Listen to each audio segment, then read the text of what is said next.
ಬಹಳ ಸುಂದರವಾಗಿ ಅಧ್ಯಾತ್ಮದ ಚಿಂತನೆಯನ್ನು ನಾವೆಲ್ಲ ಮಾಡ್ತಾ ಬರ್ತಾ ಇದ್ದೇವೆ. ಒಂದೊಂದು ದಿವಸ ಒಂದೊಂದು ವಿಷಯವನ್ನು ಕುರಿತು ಚಿಂತನೆಯ ಮಾಡ್ತಾ ಮಾಡ್ತಾ ಯಡಿಯೂರು ಸಿದ್ಧಲಿಂಗೇಶ್ವರನ ಸ್ವಲ್ಪ ಕೊನೆಗೆ ಅದಕ್ಕೆ ಸ್ವಲ್ಪ ತಗೊಂಡು ಹೋಗ್ತಾ ಇದ್ದೇವೆ. ಮುಂದೆ ಪವಾಡಗಳು ಮುಂದೆ ಇದ್ದಾವೆ. ಅವನು ಜನನ ಆದಮೇಲೆ ನಂತರ ಗುರುವಿನ ಸೇವೆಯನ್ನು ಮಾಡ್ತಾನೆ. ಗುರುವಿನ ಸೇವೆಯ ನಂತರ ಜಗತ್ತಿನ ತುಂಬೆಲ್ಲ ಸಂಚಾರ ಮಾಡ್ತಾನೆ. ಸಂಚಾರ ಮಾಡುವಾಗ ಹಲವಾರು ಪವಾಡಗಳು, ಗುರುವಿನ ಹತ್ತಿರ ಇರುವಾಗ ಹಲವಾರು ಪವಾಡಗಳನ್ನು ಮಾಡ್ತಾರೆ. ಇನ್ನೂ 25 ದಿವಸಗಳದ, ಹೌದಲ್ಲ? 9ನೇ ತಾರೀಕಿನ ತನಕ ನಿಮಗೆ ಬಿಡಂಗಿಲ್ಲ. ಬಿಟ್ಟನೆಂದರೆ ಬಿಡದೇ ಮಾಯೆ, ಬಿಡದಿದ್ದರೆ ಬೆಂಬತ್ತಿತ್ತು ಮಾಯೆ. ನೀವು ಬ್ಯಾಡ ಅಂದ್ರೂ ಕೇಳಂಗಿಲ್ಲ, ಸಾಕ್ರಿ ಅಂದ್ರೂ ಕೇಳಂಗಿಲ್ಲ. 9 ತಾರೀಕು ತನಕ ಮುಂದಿನ ತಿಂಗಳ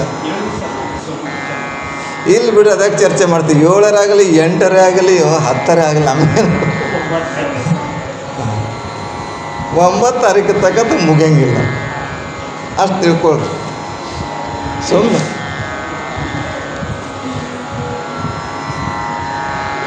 ಪುಣ್ಯಸ್ಯ ಫಲಂ ಇಚ್ಛಂತಿ ಪುಣ್ಯಂ ನ ಕುರ್ವಂತಿ ಮಾನವ, ಪಾಪಸ್ಯ ಫಲಂ ನೆಚ್ಛಂತಿ ಪಾಪಂ ಕುರ್ವಂತಿ ಯತ್ನತಃ. ಸುಭಾಷಿತಗಾರರು ಈ ಒಂದು ಸುಂದರವಾದ ಮಾತನ್ನು ನಾವು ಚಿಂತನೆಗೆ ಇಟ್ಟುಕೊಂಡು ಮುಂದೆ ಸಾಗೋಣ. ಜಗತ್ತಿನಲ್ಲಿ 2 ವಸ್ತುಗಳು ಕಾಣ್ತಾ ಇರ್ತವೆ ಕಣ್ಣಿಗೆ. 2 ವಸ್ತುಗಳು, 2 ವಸ್ತುಗಳು ಕಾಣ್ತವೆ ಅಂತಂದರೆ, ಒಂದು ಆತ್ಮ, ಇನ್ನೊಂದು ಅನಾತ್ಮ. ಒಂದು ಸತ್ಯ, ಇನ್ನೊಂದು ಅಸತ್ಯ. ಒಂದು ಪುಣ್ಯ, ಒಂದು ಪಾಪ. ಒಂದು ಜೀವಾತ್ಮ, ಒಂದು ಪುಣ್ಯಾತ್ಮ, ದೇಹಾತ್ಮ ಅಥವಾ ಪರಮಾತ್ಮ. ಜೀವಾತ್ಮ, ಪರಮಾತ್ಮ.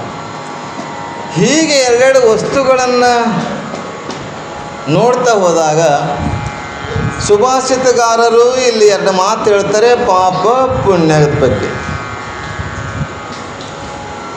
ಪಾಪ ಮತ್ತು ಪುಣ್ಯ ಎದಕ್ಕಂತಾರೆ? ಇದು ತಗೋಬಿಟ್ಟು ಪಾಪದ ಫಲವೇ ಪುಣ್ಯ, ದುಃಖದ ಬರ್ತದೆ. ಪಾಪ ಮತ್ತು ಪುಣ್ಯದ ಬಗ್ಗೆ ಸುಭಾಷಿತಗಾರರು ಹೇಳ್ತಾ ಹೋಗ್ತಾರೆ. ಎದಕ್ಕೆ ಪಾಪ ಅನ್ನಬೇಕು, ಎದಕ್ಕೆ ಪುಣ್ಯ ಅನ್ನಬೇಕು ಗೊತ್ತಾಗಬೇಕು. ಗೊತ್ತಿದ್ದು ತಪ್ಪುಗಳು ಮಾಡ್ತೇವೆ, ಅದು ಪಾಪ. ಗೊತ್ತಿಲ್ಲದೆ ತಪ್ಪುಗಳು ಮಾಡಿದ್ರೆ ಪಾಪ ಅನಿಸ್ಕೊಳ್ಳುವುದಿಲ್ಲ. ಬಸವಣ್ಣ, ನೀವು ಒಕ್ಕಲತನ ಮಾಡುವಾಗ ನೇಗಿಲ ಗೆಳೆಯಲ್ಲಿ, ನೇಗಿಲ ಹಲ್ಲಿನಲ್ಲಿ ಏನೇನೋ ಜೀವಿ ಕೀಟಾಣುಗಳು, ಇರುವೆಗಳು ಸತ್ತು ಹೋಗ್ತವೆ. ಅದು ಪಾಪ ಆಗಲ್ಲ. ಬೇಕಂತಲೇ ಮಾಡ್ತೇವಲ್ಲ, ಅದು ಪಾಪ ಅನ್ಕೋ. ಹೀಗೆ ಪಾಪ ಪುಣ್ಯದ ಫಲವಾಗಿ ಈ ಜನ್ಮವನ್ನು ಬಂದಿದೆ. ಎಣ್ಣೆ ಬೇರೆ, ಬತ್ತಿ ಬೇರೆ, ಎರಡೂ ಕೂಡಿ ಸೊಡರಾಯಿತು. ಪುಣ್ಯ ಬೇರೆ, ಪಾಪ ಬೇರೆ, ಎರಡೂ ಕೂಡಿ ಒಡಲಾಯಿತು. ಅಲ್ಲಮ ಪ್ರಭುಗಳು ಹೇಳ್ತಾರೆ. ಎಣ್ಣೆಯಲ್ಲಿ ತರ್ತೇವೆ, ಬತ್ತಿಯಲ್ಲಿ ತರ್ತೇವೆ, ಪಣತಿಯಲ್ಲಿ ತರ್ತೇವೆ, ಎರಡೂ ಕೂಡಿಸಿ ದೀಪ ಆಗ್ತದೆ. ಹಾಗೆ ಪುಣ್ಯ ಪಾಪಗಳ ಸಮ್ಮಿಶ್ರಣದಿಂದ ಈ ಶರೀರ ಆಗಿದೆ ಅಂತ ಅಲ್ಲಮ ಪ್ರಭುಗಳು ಹೇಳ್ತಾ ಬರ್ತಾರೆ. ಇಲ್ಲಿ ಸುಭಾಷಿತಗಾರರು ಪುಣ್ಯಸ್ಯ ಫಲಮಿಚ್ಛಂತಿ ಪುಣ್ಯಂ ನ ಕುರ್ವಂತಿ ಮಾನವ.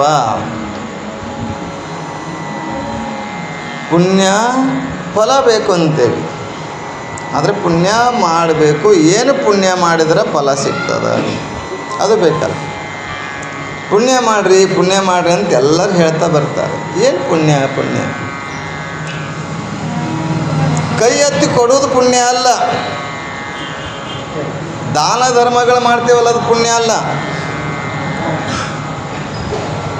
ಯಾರಿಗ ನೋವು ಆಗದೆ ಇರುವುದಿದೆಯಲ್ಲ ಅದು ಪುಣ್ಯ. ಸರಳವಾಗಿ ಕೊಡೋರು ದಾನ ಧರ್ಮ ಪೂಜೆ ಪುನಸ್ಕಾರ ಜಪ ತಪ ಮಾಡಿ ಪುಣ್ಯ ಸಿಗ್ತೈತಿ ಅಂತ ಅದು ಅಲ್ವೇ ಅಲ್ಲ. ಒಂದು ರೀತಿ ನೋಡಿದ್ರೆ ಯಾರಿಗೆ ನೋವು ಆಗದೆ ಇರುವುದು ಪುಣ್ಯ. ಯಾರಿಗೆ ನೋವು ಆಗಬಾರ್ದು, ಮಾನಸಿಕ ನೋವು ಮಾಡ್ತಾರೆ, ದೈಹಿಕ ನೋವು ಮಾಡ್ತಾರೆ, ವಾಚಿಕ ನೋವು ಮಾಡ್ತಾರೆ. ಯಾರಿಗೆ ಬೇರೆಯವರಿಗೆ ನೋವು ಆಗದೆ ಇರುವುದೇನಿದೆಲ್ಲ, ಈಗ ನನಗೆ ಇವು ಬೇಡ, ನಿನ್ನ ಹೆಸರೇನಪ್ಪ ಬಸ್ ಶಾಂತ ಮಲ್ಲ, ನನಗೆ ಬೇಡ ಆಗಿತ್ತಂದ್ರೆ ಅವನಿಗೆ ಬೈಯಕ್ಕೆ ಹೋಗಬಾರ್ದು, ಅವನಿಗೆ ತೆಗಳಕ್ಕೆ ಹೋಗಬಾರ್ದು, ಅವನ ಬಗ್ಗೆ ಇನ್ನೊಬ್ಬರ ಮುಂದೆ ಹೇಳಬಾರ್ದು. ಹೇಳಿದ್ರೆ ಪಾಪ ಆಗ್ತದೆ. ಅವನ ಬಗ್ಗೆ ನನಗೆ ಬೇಡ ಆಗಿತ್ತ ಸುಮ್ಮನೆ ಇರುವುದು ಅದು ಪುಣ್ಯ. ಅವನಿಗೆ ನಾವು ತೆಗಳ್ತಾ ಇದ್ದೀವಿ, ಇನ್ನೊಬ್ಬರ ಬಗ್ಗೆ ಇನ್ನೊಬ್ಬರ ಮುಂದೆ ಹೇಳ್ತಾ ಹೋದರೆ ಅಂತಂದರೆ ಪಾಪ ಆಗ್ತದೆ. ಇದು ಒಂದು ರೀತಿಯ ಅವ್ನು ಸ್ವಲ್ಪ ಮೇಲಕ್ಕೆ ಹೋದರೆ ಈ ದಾನ ಧರ್ಮ ಇದು ಕೆಳ ಹಂತ. ಹಾಗೆ ಪುಣ್ಯ ಪಾಪಗಳ ಬಗ್ಗೆ ಪುಣ್ಯದ ಫಲವನ್ನು ಬಯಸ್ತೇವೆ, ಪುಣ್ಯ ಮಾಡುವುದಿಲ್ಲ, ಪಾಪದ ಫಲವನ್ನು ಬಯಸುವುದಿಲ್ಲ. ಆದರೆ ಪಾಪವನ್ನು ಪ್ರಯತ್ನಪೂರ್ವಕವಾಗಿ ಮಾಡ್ತೇವೆ ಎನ್ನುವಂಥದ್ದನ್ನು ಸುಭಾಷಿತಗಾರರು ಹೇಳೋದಲ್ಲದೆ ಪಂಚಾಕ್ಷರಿ ಪುಟ್ಟರಾಜ ಗವೆಗಳು ಕೂಡ ಪುಣ್ಯದ ಫಲವೇ ಸುಖ, ಪಾಪದ ಫಲವೇ ದುಃಖ, ಪುಣ್ಯದ ಫಲವೇ ಪಾಪ ಮಾಡ್ತೇವೆ, ಪ್ರಯತ್ನಪೂರ್ವಕವಾಗಿ ಪಾಪ ಮಾಡ್ತೇವೆ. ಹೇಗೆ ಅಂದರೆ ಪುಣ್ಯ ಫಲ ಸಿಗ್ತದಂತ ವಿಚಾರ ಹೇಳ್ತೀನಿ ನಿಮಗೆ. ನಡೆದ ಘಟನೆ, ನಡೆದ ಸಂದರ್ಭ ನೆನಪಿರ್ಬೋದು, ಕೇಳಿರಬಹುದು, ಮತ್ತು ನಿಮಗೆ ಜ್ಞಾಪಿಸ್ತೀನಿ. ಬಡ ಕುಟುಂಬ, ಇದು ಯಾಕೆ ಹೇಳ್ತಾ ಇದ್ದೀನಂದರೆ ಆ ಪುಣ್ಯದ ಶರೀರದಲ್ಲಿ ಪುಣ್ಯಾತ್ಮರೇ ಹುಟ್ಟುತ್ತಾರೆ ಅನ್ನುವಂಥದ್ದಕ್ಕೋಸ್ಕರ ಇದೆಲ್ಲ ಹೇಳ್ತಾ ಇದ್ದೀನಿ. ಪೀಠಿಕ ಇದು.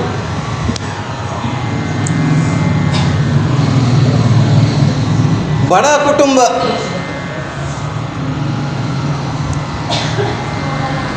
ತಂದೆ ಬಡವ, ಅವರ ತಾತ ಅಜ್ಜ ಬಡವ, ತಾತ ಅಂತಿರೋ ಅಜ್ಜ ಅಂತಿರೋ ಮುತ್ತಿ ಅಂತಿರೋ ಅನ್ರಿ, ಅವರು ತಲೆಮಾರಿನಿಂದ 2-3 ತಲೆ ಅಂತ ಅಷ್ಟೇ ಗೊತ್ತಿರ್ತದೆ, ಹಿಂದೇನು ಗೊತ್ತಿಲ್ಲ. ಅಲ್ಲಿಂದ ಬಡತನ ಕುಟುಂಬದಿಂದ ಬಂದಂಥವರು. ಏನಾಗಿತ್ತು ಅಂತಂದ್ರೆ ಕೆಲಸ ಮಾಡಿದರೆ ಹೊಟ್ಟೆ ತುಂಬಬೇಕು, ಕಾಯಕ ಮಾಡಿದರೆ ಹೊಟ್ಟೆ ತುಂಬುವಂಥ ಪರಿಸ್ಥಿತಿ. ಹೀಗಿರುವಾಗ ಅಲ್ಲಿ ಏನಾಗ್ತಂತ ಕೇಳಿದ್ರೆ ಉಪವಾಸ ಇರ್ತಾರೆ. ಒಂದೊಂದು ಸಲ ಉಪವಾಸ ಇರುವಂಥದ್ದು. ನೀವೆಲ್ಲ ಶರಣರ ಚರಿತ್ರೆ ನೋಡಿರ್ಬೋದು, ಕೇಳಿರ್ಬೋದು. ಕೆಲವರ ಚರಿತ್ರೆಯಲ್ಲಿ ಗಂಡ ಹೊರಗಬೇಕಾದ್ರೆ ಬಟ್ಟೆ ಉಟ್ಕೊಂಡು ಹೋಗ್ತಿದ್ದ, ಇಲ್ಲಿ ಹೆಂಡತಿ ಬತ್ತಲೆಯಾಗಿರ್ತಿದ್ದಳು. ಹೆಂಡತಿ ಹೋಗ್ಬೇಕಾದ್ರೆ ಆ ಗಂಡ ಬತ್ತಲೆಯಾಗಿ ಇರ್ತಿದ್ದ, ಆ ಬಟ್ಟೆಯನ್ನು ಸುತ್ತಕೊಂಡು ಹೋಗುವಂಥ ಶರಣರನ್ನು ನೋಡಿದ್ದೇವೆ ನಾವೆಲ್ಲ. ಇಂಥ ಶರಣರ ಏನದಾರಲ್ಲ, ಬಡತನ ಕುಟುಂಬ ಇದೆ, ಬಡತನದಲ್ಲಿ ಅವನು ಏನು ಮಾಡ್ತಾರೆ, ಅಲ್ಲಿ ಇಲ್ಲಿ ಕೂಲಿ ನಾಲಿ ಮಾಡಿ ಕೆಲಸ ಮಾಡಿ ಗಂಡ ಹೆಂಡತಿ ದುಡಿದ್ರು ಕೂಡ ಹೊಟ್ಟೆ ತುಂಬ್ತಿದ್ದಿಲ್ಲ. ಒಂದು ದಿವಸ ಏನಾಯ್ತಂದ್ರೆ ಹೆಂಡತಿಗೆ ಒಂದು ಸುದ್ದಿ ಗೊತ್ತಾಗ್ತದೆ. ನಮ್ಮ ಧೂಳೆ ಸೌಕಾರ ಅಂತದಾರ ಆಳಂದಾಗ, ಅವ್ರು ಒಂದು ಅಂಗಡಿ ಇಟ್ಟಾರ, ದುಕಾನ್ ಇಟ್ಟಾರ. ಅದು ದುಕಾನ್ ಎಂಥ ದುಕಾನ್ ಅಂತಂದರೆ ಪುಣ್ಯದ ದುಕಾನ, ಬಂಗಾರ ದುಕಾನ್ ಅಲ್ಲ. ಈಗ ಬಂಗಾರ ದುಕಾನ್ ಅದ, ಮೊದಲು ಪುಣ್ಯದ ದುಕಾನ್ ಇತ್ತು. ಪುಣ್ಯದ ದುಕಾನ್ ಇಟ್ಟಾರ. ಆ ದುಕಾನಕ್ಕೆ ಹೋದ್ರೆ ಯಾರು ಏನೋ ಪುಣ್ಯ ಮಾಡ್ಯಾರಲ್ಲ ಅದು ಪುಣ್ಯ ಅವ್ರಿಗೆ ಕೊಡಬೇಕು, ಪುಣ್ಯದ ಫಲವಾಗಿ ಹಣ ತೊಗೊಳ್ಬೇಕು, ಸಂಪತ್ತು ತೊಗೋಬೇಕು, ತಮಗೇನು ಬೇಕೋ ತೊಗೋಬೇಕು. ಆಗ ಅಂಗಡಿ ಇಟ್ಟಿದ್ರು. ದುಕಾನ ಇಟ್ಟಿದ್ರು. ಪೇಪರ್ ಹಾಕ್ರಿ, ಒಂದು ಕವರ್ ಹಾಕ್ರಿ ಅದಕ್ಕೆ.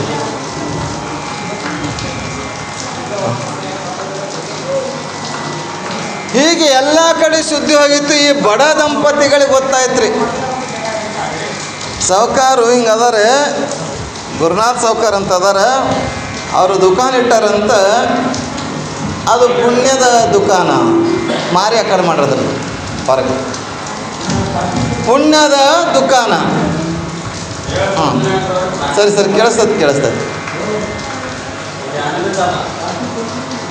ಪುಣ್ಯದ ದುಕಾನ್ ಇಟ್ಟಾರಂತ ಗೊತ್ತಾಯ್ತು ಸುದ್ದಿ. ಯಾರಿಗೆ ಗೊತ್ತಾಗ್ತದೆ? ಮೊದಲು ಹೆಣ್ಮಕ್ಳಿಗೆ ಗೊತ್ತಾಗೋದ್ರಿ. ಏನಪ್ಪ ಮದುವೆಗೆ ಅದ ನಿಮಗೆ ಏನಾದರೂ ಸುದ್ದಿ ಗೊತ್ತಾಗಿದ್ದು, ಊರಾಗ ಗೊತ್ತಾಗಿತ್ತು ಅಂತ ಎರಡು ನಿಮ್ಮನೇನು ಮರಿಗಳು. ಸುದ್ದಿ ಮೊದಲು ಗೊತ್ತಾಗೋದು ಹೆಣ್ಮಕ್ಕಳಿಗೆ.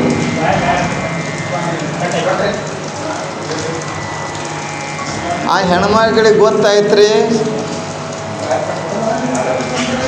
ಜಾಯಿಂಟ್ ಮಾಡ್ರಿ, ಒಂದೇ ಇದ್ರೆ ಅವಾಜ್ ಬರ್ತೈತಿ. ಜಾಯಿಂಟ್ ಮಾಡ್ರಿ, ಎರಡು ವಯರ್.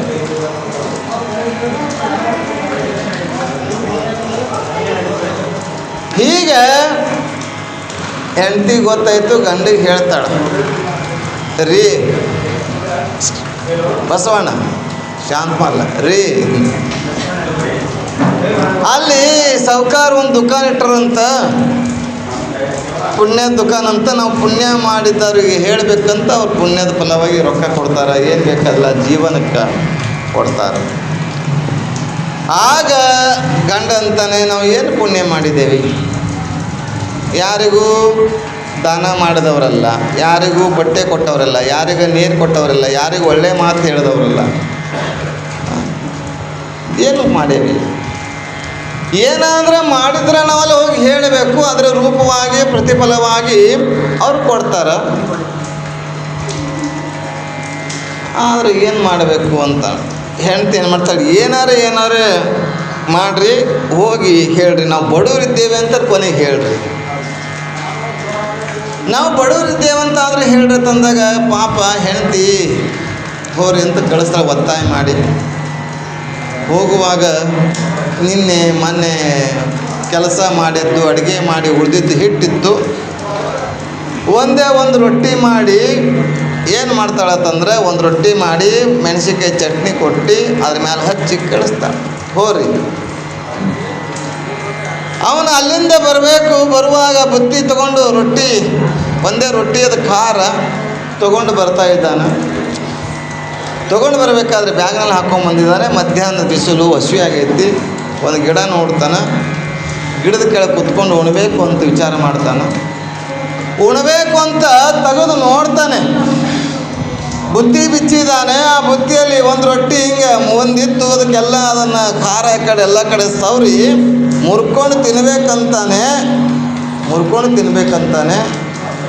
ಆಗೇನಾಗ್ತಂದ್ರೆ ಒಂದು ನಾಯಿ ಬರ್ತದೆ ಅದು ಮುಂದೆ. ಒಂದು ನಾಯಿ ಬಂದು ನಾಲ್ಗೆ ಚಾಚ್ಕೊಂಡು ಬಾಲ್ ಅಲ್ಲಾಡಿಸ್ಕೊಂಡು ಮುಂದೆ ನಿಂತಿರ್ತದ. ಮುಂದೆ ಅವನ ಎದುರುಗಡೆ ನಿಂತ್ಕೊಳ್ತದಲ್ಲ, ಆಗ ಬಿಡ್ಸ. ಆಗ ವಿಚಾರ ಮಾಡ್ತಾನೆ, ಕೈಯಾಗ ರೊಟ್ಟಿ ಹಿಡ್ದಾನೆ, ಬಾಯಿ ಕಡೆ ಒಯ್ತಾ ಇದ್ದಾನೆ. ಇದಕ್ಕೆ ಆ ಒಂದೇ ರೊಟ್ಟಿ ಅದ, ಅದಕ್ಕೆ ಹಾಕಿದ್ರೆ ಹೆಂಗೆ, ನಾ ತಿಂದ್ರೆ ಹೆಂಗೆ?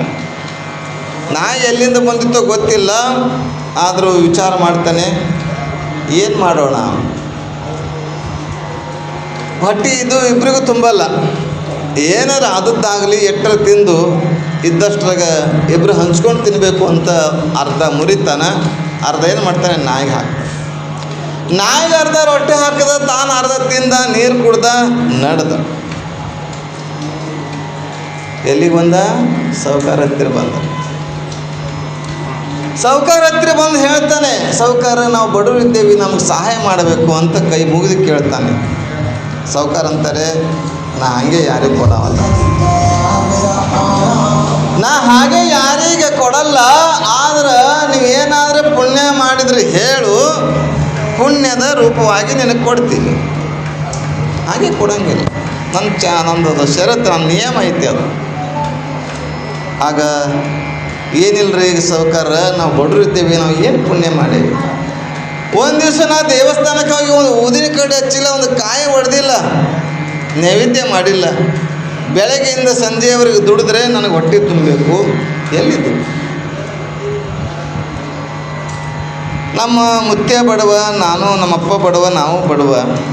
ಏನು ಮಾಡಬೇಕು? ಏನೂ ಮಾಡಿಲ್ರಿ. ಏನಾದರೂ ನೀವು ಹೆಲ್ಪ್ ಮಾಡಿರಿ, ಸಹಾಯ ಮಾಡಿರಿ. ನಿನಗೆಷ್ಟು ವಯಸ್ಸಪ್ಪ ಅಂತ ಕೇಳ್ತಾರೆ ಸಾವ್ಕಾರ. ನನಗೆ ಒಂದು 40-45 ವಯಸ್ಸು. 45 ವರ್ಷವರೆಗೆ ಏನೂ ಮಾಡಿಲ್ಲ ಏನು ಅಂತ ಕೇಳ್ತಾನೆ. ಇಲ್ಲರಿ, ಏನೂ ಮಾಡಿಲ್ಲ. ಯಾವ ಪುಣ್ಯದ ಕೆಲಸ ಮಾಡಿಲ್ಲ. ಸುಮ್ಮನೆ ನನ್ನಟ್ಟಕ್ಕೆ ನಾನು ಕೆಲಸ ಮಾಡೋದು, ಯಾರ ಹೊಲ್ದಾಗಾರ ಕೆಲಸ ಮಾಡೋದು, ಯಾರ ಮನೆಗಾರ ಕೆಲಸ ಮಾಡೋದು, ಅವ್ರು ಏನರ ಕೊಟ್ಟಿರ್ತಾರೆ ಅದು ತೊಗೊಳೋದು, ತಿನ್ನೋದು, ಇರೋದು ಮಾಡಿ. ನೋಡು, ನೀವು ಹುಟ್ಟಿನಿಂದ ನನ್ನ ಅಂಗಡಿಗೆ ಬರುವ ತನಕ ಏನು ಸಮಯ ಇದೆಯಲ್ಲ, ಹುಟ್ಟಿನಿಂದ ಅಂಗಡಿಗೆ ಬರೋ ತನಕ ಏನಾದರೂ ಒಂದು ಒಳ್ಳೆಯ ಕೆಲಸ ಮಾಡಿದ್ದೇನೆ ನೋಡು ಅಂತ. ಏನಾದ್ರು ಒಳ್ಳೆಯ ಕೆಲಸ ಮಾಡಿದ್ದೆ ಅಂತಂದಾಗ ಆಗ ಅವನಿಗೆ ತಲೆಗೆ ಬರ್ತೈತ್ರಿ. ಏನು ಬರ್ತದಂದ್ರೆ, ನಾನು ಹೆಂಡ್ತಿ ಒಂದು ರೊಟ್ಟಿ ಕೊಟ್ಟಿರಲ್ಲ, ಬರುವಾಗ ಉಣ್ಬೇಕಂತ ಕೂತಿದ್ದ, ನಾಯಿ ಬಂತ್ರಿ, ನಾ ಅರ್ಧ ತಿಂದ, ನಾಯಿಗೆ ಅರ್ಧ ಹಾಕೀನಿ. ಸಾವ್ಕಾರ ಅಂದರು, ಅಷ್ಟೇ ಸಾಕಂದರು. ಏನು ನಿನ್ನ ಜೀವನದಲ್ಲಿ ನೀ ನಾಯಿಗೆ ಅರ್ಧ ರೊಟ್ಟಿ ಹಾಕಿಯಲ್ಲ, ಅದೇ ಪುಣ್ಯ ಅದ, ಮತ್ತೇನು ಪುಣ್ಯ? ಅದೇ ಪುಣ್ಯ. ಆ ಪುಣ್ಯ ಏನು ಮಾಡ್ತಾರೆ ಅಂತಂದ್ರೆ, ಬಾ ಅಂತೇಳಿ ಆ ಒಂದು ಪೇಪರ್ ತೊಗೊತಾರೆ ಸಾವ್ಕಾರ. ಪೇಪರ್ ಮೇಲೆ ಬರೆಯಕ್ಕೆ ಬರ್ತೈತಿ ಇಲ್ಲ? ಬರಲ್ಲ. ನಿನ್ನ ಹೆಸರು ಏನು? ಮಲ್ಲಪ್ಪ. ನೀ ಏನು ಮಾಡಿದ್ದೀನಿ? ನಾಯಿಗೆ ಅರ್ಧ ರೊಟ್ಟಿ ಹಾಕಿದ್ದಿ. ಪೇಪರ್ ಮೇಲೆ ಅವನ ಹೆಸರು ಹಾಕಿ ಅವ್ರ ನಾಯಿಗೆ ಅರ್ಧ ರೊಟ್ಟಿ ಹಾಕಿದ್ದಾನೆ ಪೇಪರ್ ಮೇಲೆ ಬರೆದ್ರು ಸಾವ್ಕಾರ. ಬರೆದು ಏನು ಮಾಡ್ತಾರೆ? ತಕಡಿ ಸಮವಾಗಿ ಕೊಡಬೇಕಲ್ಲ, ಪುಣ್ಯಕ್ಕೆ ಸಮವಾಗಿ ಕೊಡಬೇಕು. ತಕಡಿ ಏನವಲ್ಲ, ತಕಡಿ ಹಿಡ್ದಿದ್ದಾರೆ. ತಕಡಿಯಾಗಿ ಇದನ್ನು ಹಾಕಿದರು. ಇದು ಹಾಕಿದ ಕೂಡಲೇ, ಕಲ್ಲು ಹಾಕಿದ ಕೂಡಲೇ, ಕಲ್ಲಿಟ್ಟರೆ ಹೆಂಗೆ ಕೆಳಗೆ ಹೋಗ್ತದಲ್ಲ, ಪೇಪರ್ ಹಾಕಿದ ಕೂಡಲೇ ಕೆಳಗೆ ಕೂತಿರೋದು. ಕೆಳಗೆ ಕೂತು ಏನು ಮಾಡಬೇಕು? ಆ ಪೇಪರ್ ಕೆಳಗೆ ಕೂತದ. ಇವ್ರ ಸಾಮಾನುಗಳ ದುಕಾನ್ದಾಗ ಏನೇನು ಇರ್ತಾವಲ್ಲ, ರೊಕ್ಕ, ರೂಪಾಯಿ, ರೊಕ್ಕ ಅಂದ್ರೆ ಅದೇ, ರೂಪಾಯಿ ಅಂದ್ರೆ ಅದೇ, ಹಣ, ದುಡ್ಡು, ಮನಿ, ಮತ್ತು ಬೇರೆ ಬೇರೆ ತಿಳ್ಕೊಂಡ್ರಿ ದೇವೇಂದ್ರ ಅವರು. ರೊಕ್ಕ ಬೇರೆ, ಹಣ ಬೇರೆ, ದುಡ್ಡು ಬೇರೆ. ಅದನ್ನು ಹಾಕಿದ್ರು, ವಸ್ತುಗಳು ಹಾಕಿದ್ರು, ಮುತ್ತು ರತ್ನಗಳು ಹಾಕಿದ್ರು, ಎಲ್ಲ ಬಂಗಾರ ಹಾಕಿದ್ರು, ಬೆಳ್ಳಿ ಹಾಕಿದ್ರು, ಎಲ್ಲ ಹಾಕಿದ್ರು. ಈ ಪೇಪರ್ ತಕಡಿ ಇತ್ತಲ್ಲ, ಒಂದು ಬುಟ್ಟಿ ಪರಡಿ, ಅದು ಮ್ಯಾಲೆ ಹೇಳ್ತಾನೆ ಇಲ್ಲ. ಅವ್ರಂದರು, ಬರೀ ಅರ್ಧ ರೊಟ್ಟಿ ಹಾಕಿದ್ರೆ ಪೇಪರ್ ಹೇಳ್ತಾ ಇಲ್ಲ, ಇವನೇನು ಜೀವನದಾಗ ಏನಾದರೂ ಮಾಡಿದ್ರೆ ಅನ್ನೋ ಕತಿ ಹೆಂಗೆ? ಮಗ್ಗಲ ನಾನು ನಿಯಮದ, ನಾನು ನಮ್ಮ ಅಲ್ಲಿಂದಲೂ ನಮ್ಮ ಪರಂಪರೆ, ನಮ್ಮ ಅಜ್ಜ, ನಮ್ಮದ ಅಪ್ಪ ಎಲ್ಲ ಮಾಡ್ಕೊಂಡು ಬಂದಿದ್ದಾರೆ ಪುಣ್ಯದ ಅಂಗಡಿ ಅಂತೇಳಿ. ನಾ ಹಾಗೆ ಬಿದ್ದರೆ ನನ್ನ ಹೆಸರು ಕೆಡ್ತೈತಿ ಅಂತ ತಿಳ್ಕೊಂಡು ಏನು ಮಾಡ್ತಾರೆ, ಮಗ್ಗಲ ದುಕಾನ್ ಅಂತಂದು ವಸ್ತುಗಳು ಹಾಕ್ಕೊಂಡು ಹೋಗ್ತಾರೆ. ಹೇಳೋದಿಲ್ಲ. ಅವಾಗಂತಾನೆ, ಏನು ಅರ್ಧ ರೊಟ್ಟಿ ಹಾಕಿದ ಬಡವ ಅಲ್ಲೇ ಇರ್ತಾನೆ.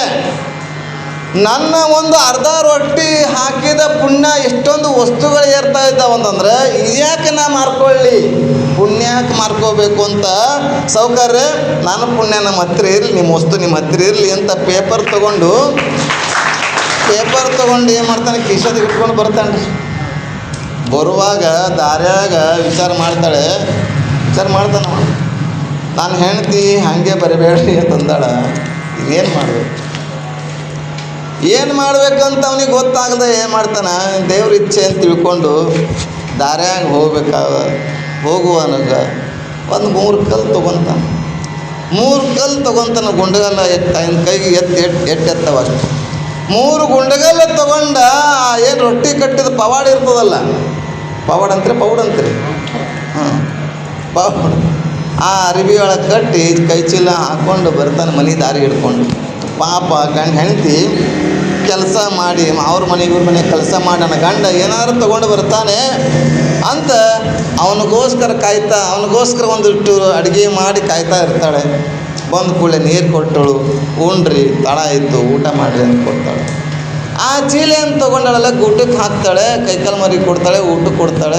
ಆಮೇಲೆ ಊಟ ಮಾಡ್ತಾ ಇರ್ತಾನೆ. ನನ್ನ ಗಂಡ ಚೀಲರ ತಂದನ, ಏನೋ ಹೊಜ್ಜು ಕಾಣಾಗತ್ತೈತಿ, ಏನಾರ ಇರಬಹುದು ಅಂತ ಹೆಂಡತಿ ಚೀಲ ತೆಗೆದು ಬಟ್ಟೆ ತೆಗೆದು ನೋಡ್ತಾಳೆ.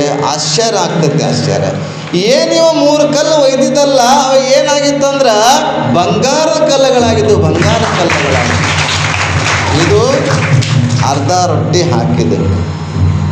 ಹಾಗೆ ಇವತ್ತು ವಿಚಾರ ಮಾಡಿರಿ, ಮಹಾದೇವನ ಜಾತ್ರೆ, ಮಹಾದೇವನ ಪಲ್ಲಕ್ಕೋತ್ಸವ ಸಂದರ್ಭದಲ್ಲಿ, ಈ ಪುರಾಣ ಪ್ರವಚನ ಸಂದರ್ಭದಲ್ಲಿ ದಾನ ಧರ್ಮ ಪರೋಪಕಾರ, ಅನ್ನದಾಸೋಹ, ಜ್ಞಾನದಾಸೋಹ, ಧ್ಯಾನದಾಸೋಹ ಎಲ್ಲ ಮಾಡ್ತಾಯಿದ್ರಲ್ಲ. ನಿಜಕ್ಕೂ ನಮಗೆ ಕಲ್ಲು ಬಂಗಾರ ಆಗಬೇಕಾಗಿಲ್ಲ, ಗುಂಡ್ಗಲ್ಲು ಬಂಗಾರ ಆಗಬೇಕಾಗಿಲ್ಲ, ಬಾಳು ಬಂಗಾರ ಆಗುವಂಥ ಕೆಲಸ ಯಾರು ಮಾಡ್ತಾಯಿದ್ದಾರೆ ಅಂದರೆ ನಮ್ಮ ಮಹಾದೇವಲಿಂಗನ ಭಕ್ತರು ಮಾಡ್ತಾಯಿದ್ದಾರೆ. ಇಂಥ ಪುಣ್ಯಾತ್ಮರಿಗೆ ಮಾತ್ರ ಪುಣ್ಯ ಲೋಕವನ್ನು ಸಿಗ್ತದೆ.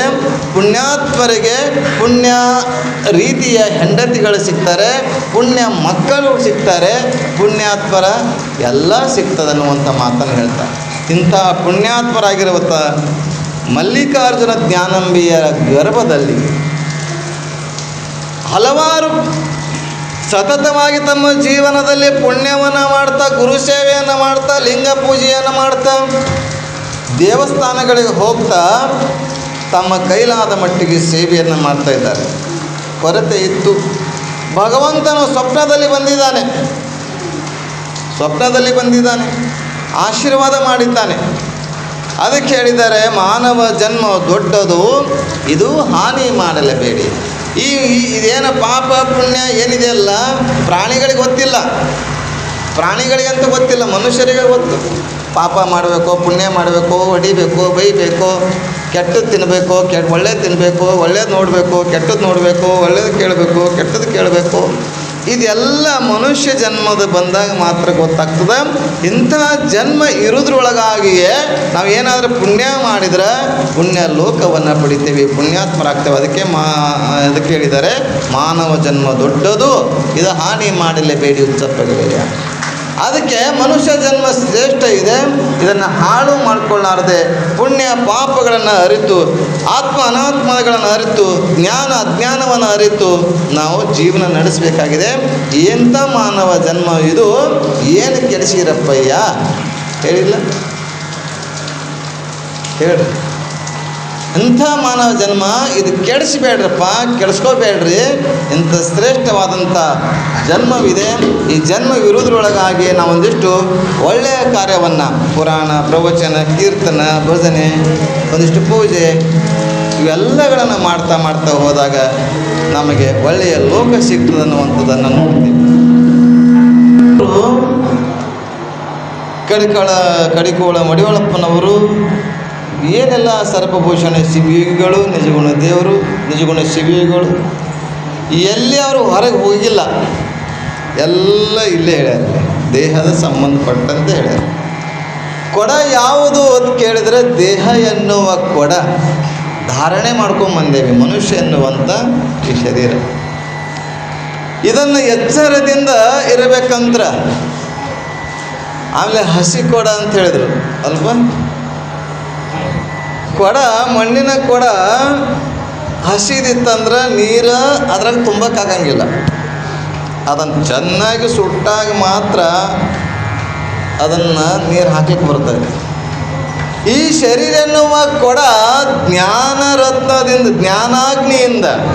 ಜ್ಞಾನಾಗ್ನಿಯಿಂದ ಸುಡ್ತಾ ಹೋದಾಗ ಆ ಆನಂದದ ರಸ ಇದೆಯಲ್ಲ, ಆನಂದ ಅಮೃತ ಇದೆಯಲ್ಲ, ಅದು ತುಂಬ್ಕೊಳ್ಳೋಕೆ ಸಾಧ್ಯ ಆಗ್ತೈತಿ. ತಂಗಿ ಅಂತ ಕರೆದ್ರು, ನಮಗೆ ಅಣ್ಣ ಅಂತ ಕರೆದ್ರು, ಹುಚ್ಚ ಅಂತ ಕರೆದ್ರು, ಮರುಳ ಅಂತ ಕರೆದ್ರು, ಏನೆಲ್ಲ ಹೇಳಿದಾರಲ್ಲ. ಅದಕ್ಕೆ ಏನು ಕೊಡವ ಹುಬ್ಬಳ್ಳಿ ಮಾಟ ಎಂಥ ಚಂದುಳ ಕೊಡವ ಅಂತ ಹೇಳಿದರು. ಏನಿಲ್ಲ, ಕೊಡ ಅಂದರು, ಚೀಲ ಅಂದರು, ಬಂಡಿ ಅಂದರು, ಏನೇನಿಲ್ಲ, ದೇಹಕ್ಕೆ ಹೇಳಿದ್ದಾರೆ. ದೇಹ ಬಿಟ್ಟು ಎಲ್ಲಿಯೂ ಹೋಗೇ ಇಲ್ಲ ಅವರು. ಅಂಥ ಅದ್ಭುತವಾಗಿರುವಂಥ ಶರೀರವನ್ನು ಮಾನವ ಜನ್ಮ ಸಿಕ್ಕಿದೆಯಲ್ಲ, ಇದನ್ನು ಹಾಳು ಮಾಡ್ಕೊಳ್ಬೇಡ್ರಪ್ಪ. ಇರೋದ್ರೊಳಗಾಗಿಯೇ ಪುಣ್ಯವನ್ನು ಮಾಡಿ ಜನ್ಮವನ್ನು ಸಾರ್ಥಕ ಮಾಡಿಕೊಳ್ಳ್ರಿ. ಅದಕ್ಕಿಲ್ಲಿ ಹೇಳ್ತಾರೆ, ದುರ್ಲಭಂ ತ್ರಯಮೇತ ದೈವಾನುಗ್ರಹ ಹೇತುಕಂ ಮನುಷ್ಯತ್ವಂ ಮುಮುಕ್ಷತ್ವಂ ಮಹಾಜನ ಸಮಾಶ್ರಯಂ. ದುರ್ಲಭ ಅಂತ. ಏನು ದುರ್ಲಭ ಅಂದರೆ 3 ದುರ್ಲಭದ. ಮನುಷ್ಯ ಜನ್ಮ ಬರುವುದು ದುರ್ಲಭ, ಮುಕ್ತಿ ಸಿಗುವುದು ದುರ್ಲಭ, ಜೊತೆಗೆ ಮಹಾ ಸಂತ ಸಂಗರ ಅಂದರೆ ಏನು ನಾವು ಅನುಭವನ ಹಂಚ್ಕೊಳ್ತಾ ಇರ್ತೇವಲ್ಲ ಇದು ಸಿಗುವುದು ದುರ್ಲಭ. ಇಂಥ ಇದೆಲ್ಲ ಸಿಗಬೇಕಾಗಿತ್ತಂದ್ರೆ ದೈವಾನುಗ್ರಹ ಹೇತುಕಂ, ದೈವದ ಅನುಗ್ರಹವೇ ಕಾರಣ. ಪರಮಾತ್ಮನ ಅನುಗ್ರಹದಿಂದ ಎಲ್ಲ ಮನುಷ್ಯ ಜನ್ಮ, ಇಂಥ ಸತ್ಸಂಗ, ಆಮೇಲೆ ಮುಕ್ತಿ ಸಿಗ್ತದೆ. ಅದಕ್ಕೆ ಹಾಳು ಮಾಡ್ಕೋಬೇಡ. ಕೇವಲ ನಾವು ಮನುಷ್ಯರಾಗಿದ್ದೇವೆ ಅಲ್ಲಿ ಮಾತ್ರಕ್ಕಲ್ಲ, ಮನುಷ್ಯ ಗುಣ ಇರಬೇಕು ಬಸವಣ್ಣ. ಅಲ್ಲ, ಮನುಷ್ಯ ಆದ್ರೆ ಅಷ್ಟೇ ಅಲ್ಲ, ಮನುಷ್ಯ ಗುಣ ಬೇಕಲ್ಲ. ಅದಕ್ಕಂತೆ ಮಹಾತ್ಮರು ಹೇಳಿದ್ದಾರೆ, ಏನಾದರೂ ಆಗು ಮೊದಲು ನೀ ಮಾನವನಾಗು. ಓದಿ ಶಿಕ್ಷಕನಾಗು, ಕಾದಿ ರಕ್ಷಕನಾಗು, ಏನೋ ಆಗು, ವ್ಯಾಪಾರಿಯಾಗು, ಉದ್ಯೋಗಿಯಾಗು, ರೈತ ಆಗು, ಏನಾರೇ ಆಗು, ಮೊದಲು ನೀ ಮಾನವನಾಗು. ಯಾಕಂದರೆ ಮಾನವೀಯ ಗುಣ ಇಲ್ಲತಂದ್ರೆ ಏನು ಮಾಡ್ತಾರೆ? ಅದಕ್ಕೆ ಅವ್ರು ಹೇಳ್ತಾರೆ, ಮನುಷ್ಯ ರೂಪೇಣ ಮೃಗಂ ಚರಂತಿ, ಮನುಷ್ಯ ರೂಪದ ಮೃಗವಾಗಿದ್ದೇವೆ ಅಷ್ಟೆ. ಹೌದಲ್ಲಪ್ಪ? ನಿನಗೆ ಇದ್ರಾಗ ಯಾರು ಹುಷಾರಿದ್ದಾರೆ? ಎಲ್ಲರಾಗ ಯಾರು ಹುಷಾರಿದ್ದಾರೆ?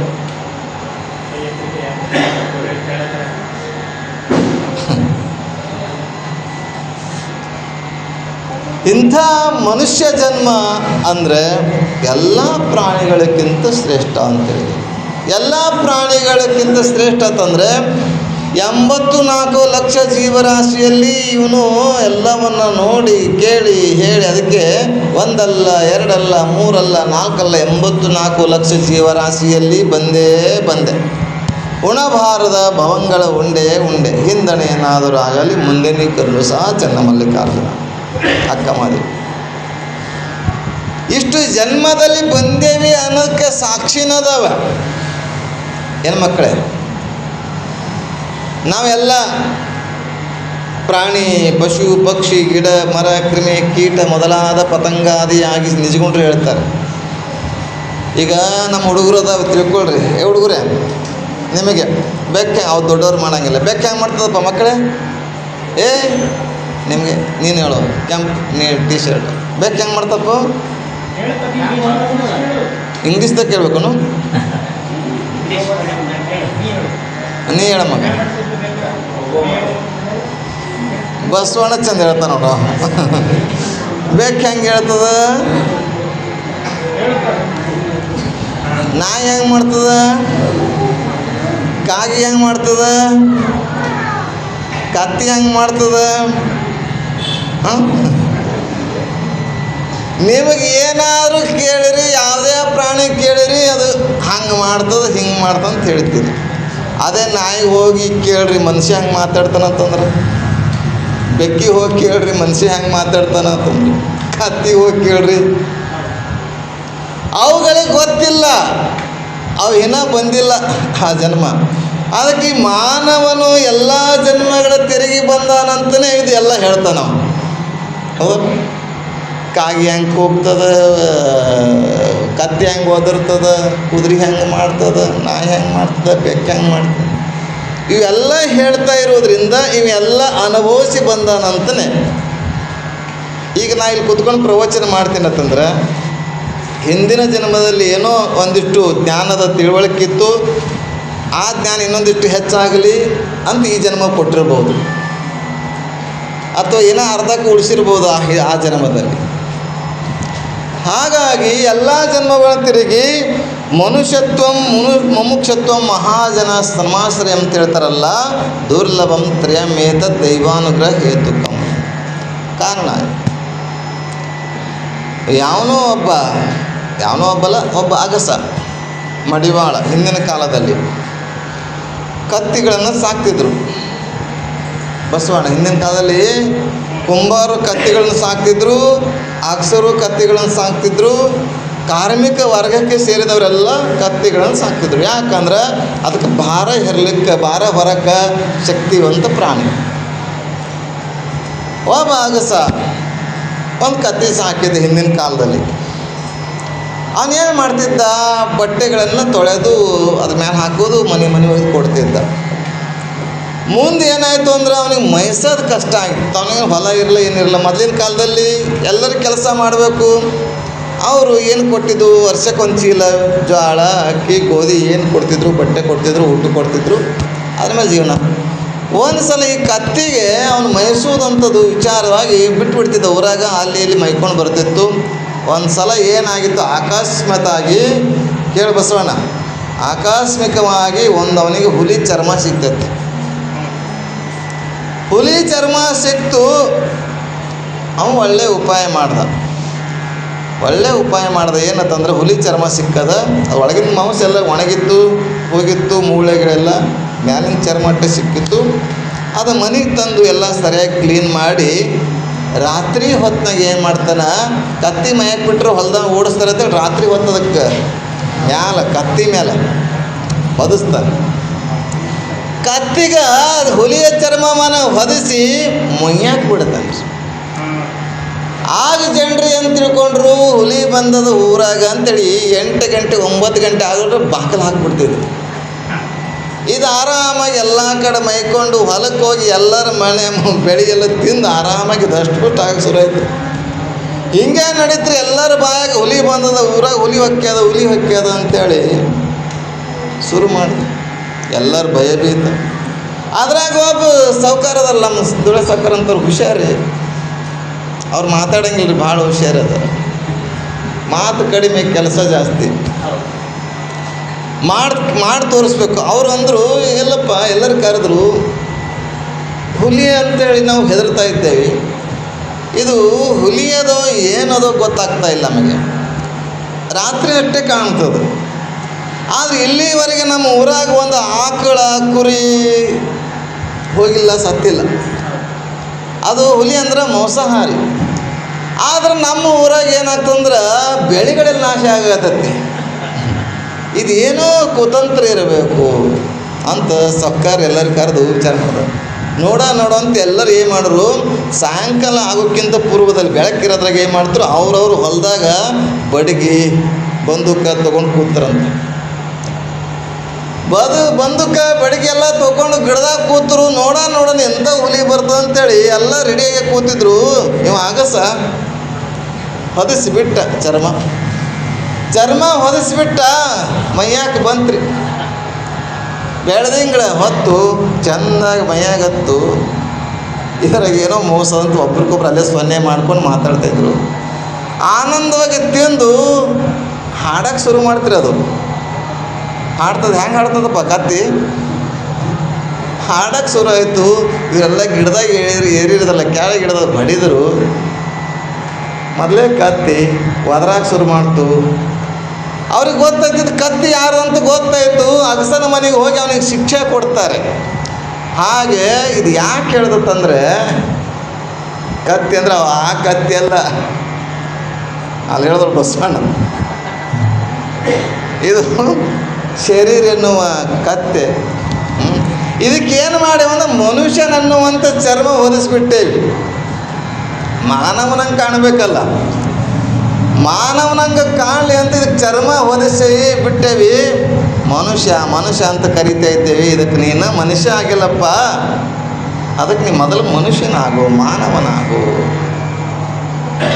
ಮನುಷ್ಯನಾಗು ಅಂತ ಹೇಳಿದ್ದಾರೆ. ನಾವು ಕೇವಲ ಏನಾಗ್ತದೆ ಅಂತ ಕೇಳಿದ್ರೆ, ಚರ್ಮ ಹೊದ್ಕೊಂಡು ಮಾತ್ರಕ್ಕೆ ಮನುಷ್ಯ ಆಗುವುದಿಲ್ಲ. ಕಣ್ಣು, ಕೈ, ಕಾಲು, ಕಿವಿ ಎಲ್ಲ ಇರ್ಲಿಕ್ಕೆ ನಾವು ಮನುಷ್ಯನಾಗುವುದಿಲ್ಲ. ಮಾನವೀಯ ಗುಣವನ್ನು ಬಂದಾಗ ಮನುಷ್ಯರಾಗ್ತೇವೆ. ಮಾನವೀಯ ಗುಣ ಏನು? ಬಸವಣ್ಣವರು ಕಲಬೇಡ, ಕೊಲಬೇಡ, ಹುಷಿಯ ನುಡಿಯಲು ಬೇಡ, ಮುನಿಯ ಬೇಡ, ಅನ್ನರಿಗೆ ಅಸಹ್ಯ ಪಡಬೇಡ, ತಣ್ಣ ಬಣ್ಣಿಸಬೇಡ, ಎದುರು ಹಳಿಯಲು ಬೇಡ. ಎಲ್ಲರೂ ವಚನ ಬರ್ತಾವೆ ಮಕ್ಕಳೇ, ಶಾಲೆ ಕಲ್ತೀರಿ. ಈ ಒಂದಿಷ್ಟು ಒಳಗೆ ಅಳವಡಿಸ್ಕೊಳ್ಬೇಕು. ಕಳ್ತನ ಮಾಡಬೇಡ, ಸುಳ್ಳು ಹೇಳಬೇಡ, ನಿಂದೆ ಮಾಡಬೇಡ, ಇನ್ನೊಬ್ಬರಿಗೆ ಮೋಹ ಏನಂತಾರೆ, ಇನ್ನೊಬ್ಬರ ಬಗ್ಗೆ ಅಸಹ್ಯ ಪಡಬೇಡ, ನಿಂದೆ ಮಾಡಬೇಡ. ಇವೆಲ್ಲವನ್ನು ಅಳವಡಿಸ್ಕೊಂಡಾಗ ಇದೇ ಅಂತರಂಗ ಶುದ್ಧಿ ಆಗುತ್ತೆ, ಇದೇ ಬಹಿರಂಗ ಶುದ್ಧಿ ಆಗುತ್ತೆ. ಆಗ ಪರಮಾತ್ಮನ ಆಶೀರ್ವಾದ ಆಗ್ತದೆ. ಹೀಗೆ ಇಲ್ಲಿ ಜ್ಞಾನಾಂಬೆ ಮಲ್ಲಿಕಾರ್ಜುನವರು ಸತತವಾಗಿ ಏನು ಮಾಡ್ತಾ ಇದ್ದಾರೆ ಅಂತಂದರೆ ಭಗವಂತನ ಧ್ಯಾನ, ಭಗವಂತನ ಚಿಂತನೆಯನ್ನು ಮಾಡ್ತಾ ಹೋಗ್ತಾರೆ. ಅದಕ್ಕೆ ಅರಿತಿರೋರು ಮನುಷ್ಯ ಜನ್ಮ ಶ್ರೇಷ್ಠ ಇದೆ, ಇಂಥ ಜನ್ಮ ಬಂದ ಮೇಲೆ ನಾವೆಲ್ಲ ಗುರುವಿನ ಸೇವೆಯನ್ನು, ದೇವರ ಸ್ಮರಣೆಯನ್ನು ಮಾಡಿಕೊಂಡು ಕೊನೆಯ ಆಸೆ ಏನಿದೆ ಅಂತಂದ್ರೆ ಒಂದು ಮಗುನನ್ನು ಪಡಿಬೇಕು ಅಂತ ಅದೇ ಚಿಂತನೆಯಲ್ಲಿದ್ದರು. ಅವ್ರಿಗೆ ಕನಸು ಬಿತ್ತು. ಅದಕ್ಕೆ ಅಕ್ಕ ಕೇಳುವ ನಾನೊಂದು ಕನಸ ಕಂಡೆ ಅಂತೇಳಿ. ಹೀಗೆಲ್ಲ ಇರಬೇಕಾದ್ರೆ ಆ ಭಗವಂತ ಅವರು ಮಡಿಲಲ್ಲಿ ಹೂವು, ಹಣ್ಣು, ಕಾಯಿ ಹಾಕಿರುವಂಥ ಸಂದರ್ಭ ಕನಸಲ್ಲಿ ಕಾಣ್ತಾರೆ. ಇಂಥ ಕನಸನ್ನು ಕಂಡಿರ್ತಕ್ಕಂಥ ಗಂಡ ಹೆಂಡತಿ ಮಾತಾಡ್ತಾರೆ. ಆ ತಾಯಿಯ ಆಶೆಯಂತೆ ದಿನಗಳು ಗಡಿತಾ ಇದ್ದಾವೆ.